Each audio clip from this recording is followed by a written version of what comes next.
2 years ago, I took a camera, drove to a park in Lincoln, Ontario, and started filming a video on my 2001 BMW 740iL. Now, you might know the story by now. I was always looking for videos about the cars I was interested to purchase, and really there wasn't a whole lot on the E38, aside from some Russian videos and some exhaust stuff here and there. So I decided to make a video showing all the features about this car, because that's what I was looking for when I was curious to purchase one. We didn't really do a very good job of that. We talked about that last week. Really, I took the camera and I showed it by physically going over every button while talking into the camera. And that just didn't work. We did it for a while and it really didn't work. And after about a year, we finally decided to come up with a more coherent format, showing the car, all the features, taking it for a drive, and then going over the important stuff about it. We really haven't done that with this car.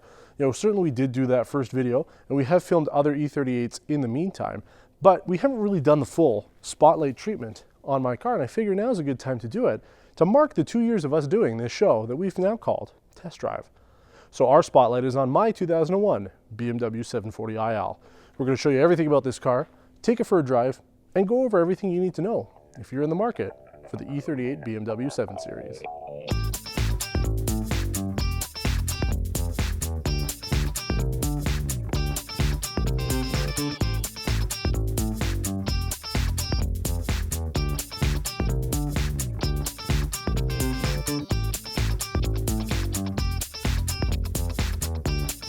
The E38 BMW 7 Series is considered by most to be the last true BMW for many reasons. We've covered the changes brought with the succeeding Generation 7 Series in 2 other videos now, and discussed a lot about the E38 throughout the past 2 years. Out back, the 740iL has rear park distance control sensors and a soft closing trunk. The navigation computer and 6 CD changers located on the left of the trunk, with the battery, emergency fuel door release, and jack on the right. Below the trunk is a full-size spare tire with the ski pass-through at the back leading to the rear seats. Up front we find the rest of the park distance control sensors, bi-xenon headlights, fog lights, and headlight washers. We've been asked about the kidney grille badge on the front. First off, the chrome grille came on the V12 models and most facelift V8 models in North America. The badge on the front is for the BMW Car Club of America. More information about the BMW CCA can be found at bmwcca.org. The side mirrors come with the power folding option. My car is finished with the sand beige leather with comfort seats, nut wood trim, and chrome line package. I've also upgraded several interior panels from the V12, which adds additional wood trim throughout. With the comfort seats you get 16-way adjustment, which includes lumbar support and the tilting top half of the seat back. The driver's door has automatic window switches, power folding mirror button and adjustments, and a side airbag which is finished in leather. 3 memory settings can be found at the bottom with multiple map pockets and compartments. The chrome line trim adds chrome around the lower speaker grille and chrome lock caps up top, along with chrome door sills. To the left of the steering wheel is the headlight switch, instrument cluster brightness dial, and parking brake release. On the left of the wheel column are the turn signals, board computer selector, and power steering wheel controls. The gauge cluster might not look fancy by today's standards, but it was the right amount of information the driver wanted at the turn of the millennium, including fuel gauge and liters rather than fractions, but lacking a speedometer with the smaller miles alongside kilometers. To the right of the steering wheel is the fog light switch, ignition, and wiper stock. The leather-wrapped steering wheel could use some wood in my opinion, but has radio and voice controls on the left, with cruise control on the right, with the optional heated element below. The center of the car is driver-oriented rather than facing towards the middle. It's angled towards the driver for easier operation. At the top is the alarm light and heat vents which close fully. The optional widescreen navigation system is still functional despite its age. Maps are available in North America up to 2015 and can be upgraded to the later DVD-based system with improved performance and disc size. The nav computer displays audio, trip data, and cell phone information. The screen also tilts out to reveal the tape player behind. Below is the automatic climate control system with independent settings for temperature, fan direction, and speed for each occupant. Along the bottom are heated seat controls, parking sensors, traction control, sport suspension, and the rear sunshade. An OBD2 connector and dual cup holders are hidden behind the wood trim. The Canadian 740iLs came with BMW's Steptronic transmission, which adds the ability to manually shift the gears as indicated next to the gear lever. The chrome line trim also adds the chrome and wood shift knob and chrome accents around the hazard and central locking buttons. I've added a custom cup holder where the CD compartment is under the armrest. You can remove it and use the compartment or cigarette lighter below. Chromeline adds accents to the armrest buttons with storage compartments on either side of the original Motorola StarTAC phone. Above, I've added the V12's wooden map light trim, and my car came with a power moonroof and HomeLink, along with SOS and maintenance buttons, which are tied to the Motorola StarTAC. The passenger seat sports the same functionality as the driver, minus the memory options. The passenger door has the same wood and chrome accents with automatic window switch and pockets. The rear seats are where this car shines. First, I've added the 740iL's wood and leather B-pillar trim to help enhance the interior's luxury feel. I find the upgraded trim ties the wood together and creates a continuous flow around the interior cabin space. I've also added the V12's C-pillar lighting, which includes always-on ambient lighting independent from the headlights, giving passengers some soft light during night driving that they can turn on or off depending on their mood. This car was also equipped with rear side sunshades, though the quarter window shades are either missing or broken on mine. Each door has a garbage compartment, upgraded wood ashtray, and chromeline speaker grills. The long wheelbase essentially adds 5.5 inches to the rear legroom. The footrests on either side, and the garbage cans in the doors. An armrest drops down for the rear passengers, and you'll notice the seatbelts are in the middle of the seat rather than on the edges. This ends up being a lot easier if you have kids, but apparently is designed this way in the event of side impact. The center vents for the rear passengers offer some level of comfort control along with the heated seat controls and cigarette lighter at the bottom. In the center of the car, along the headliner, is the ultrasonic sensor, which is part of the car's alarm system. The final interior bit to note are the grab handles. With the chromeline package, all four are finished with wood and chrome accents, something even the V12s didn't get. Whether you're in the back or the front of the E38 7 Series, things are pretty good. So let's take it for a drive and see how 281,000 kilometers feels. I'm always worried when I go ahead and want to do a video on this car just because it sits so much without being driven.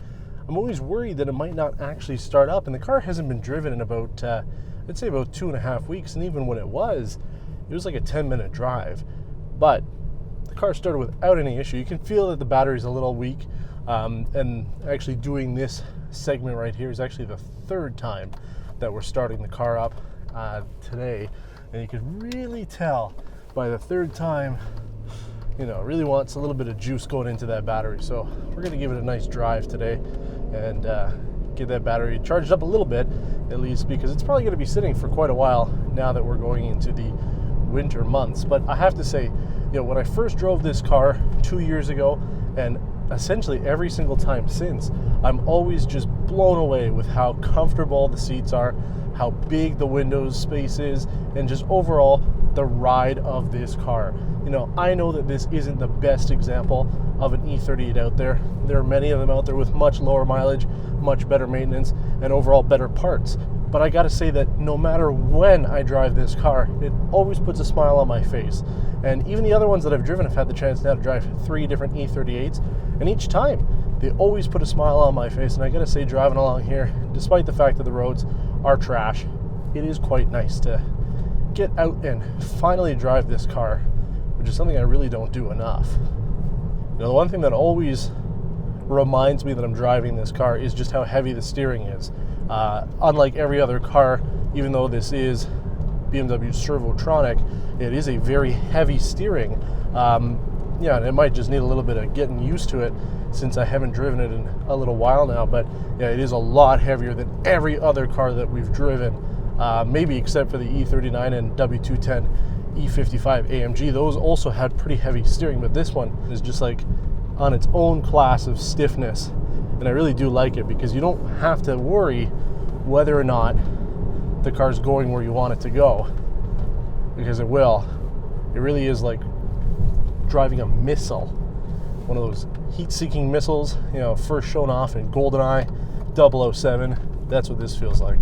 And you can really feel that no matter where you point this car, it's going to go the way you want it to. Despite not being driven for a while, it still gets up to speed pretty quick. Oh. Just like that, within seconds, we're doing the speed limit. Now, the suspension is sort of flat at this point. It's not quite as soft as you'd like it to be, but it's also not quite too firm. It does have a sport setting, which I honestly never use, and it doesn't seem to do anything. I mean, I'll turn it on now and it doesn't seem to do much, but you know, even though the car will turn where you want it to, you know, you do kind of feel a little bit more of the road than you would on some of the other vehicles that we've driven, and that could just be because the suspension needs to be refreshed. But it isn't a terrible ride, and certainly on long distances, this is the car that I would choose to drive.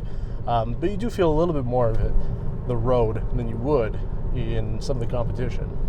One of the main reasons I got this specific car was for that back seat. 5.5 inches of extra legroom is nothing to laugh at. I have a 4-year-old daughter who can still kick these seats even with that extra length. So imagine if we got something smaller like a 3 Series, she'd be kicking us and the windshield at the same time. But there's a lot more going on than just those back extra inches. I like the fact that you've got the sunshades all the way around, and if the car was in great shape, it'd have the quarter windows as well, which basically gives you as much privacy back there as you can.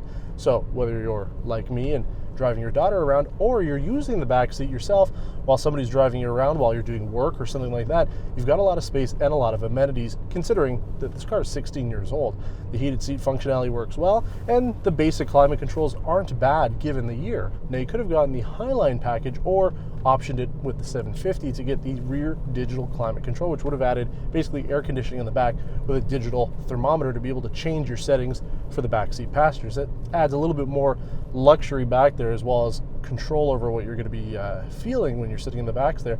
But other than that, those are really the only options that the most part of people would have gotten. There's a plethora of other things that you might have been able to get, but you really won't find them in North America. There's a lot of debate online about what the most common problem is with these cars. Sure, things like the timing chain guides and vanos can be a real pain in the ass, and like me, dealing with leaking gas tanks and sagging headliners aren't really a lot of fun. But I have to say, I've been driving this car now for 80,000 kilometers, and it's never stranded me on the side of the road. But that's the thing about cars. Sometimes we buy them because they make sense, others because we fall in love with the design or just the feel that they give us. And really, that's what the E38's all about. It doesn't make sense, at least not all the time. But for those who've bought one, or those who are still looking for one, you understand the reason why you want to pick one up. And I think that's why the E38 is one of the best BMWs ever made, and one of the reasons why that community will never die. There's just so much enthusiasm over this specific car, and I think it'll live on forever. If you have a chance to buy one, I strongly suggest taking the plunge and going in, even if it's not the perfect one that you want, because I think you'll find that even with the smallest engine or the least features, you're still going to find that this car is one of the best you'll ever own. For more information about the E38, we've put together a comprehensive buyer's guide. So click that, subscribe to the channel, and give us a thumbs up if you haven't done so already.